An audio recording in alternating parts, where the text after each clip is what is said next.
是在地新闻，继续来看云林斗六的市立运动场，是使用率真悬的运动场。斗六市公所摕到中央的补助，总共开3300万，伫个去年的9月开始来征收，即卖已经完成，伫今仔日来举行着启用的典礼。 经过7个多月整修，斗六市运动场嘛，伫咧今仔日正式启用，有新的 PU 跑道，伫咧地面运动加更安全舒适。 这对体育的孩子来说是非常重要的，对我们田径队的教练可以说打了一剂强心针。斗六市长林胜竹讲，本来运动场已经使用28年，除了跑道损坏甲真严重，拄到落雨天可以积水。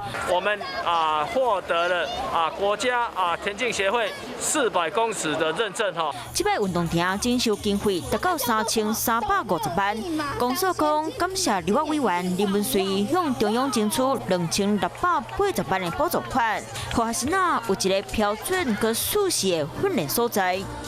Hello， 大家好，我是乃瑜，要教给大家2个任务。第一个，华视新闻的脸书专页，你按赞了吗？还有华视新闻的 YouTube 频道，赶紧订阅起来，还要记得按赞，开启小铃铛哦。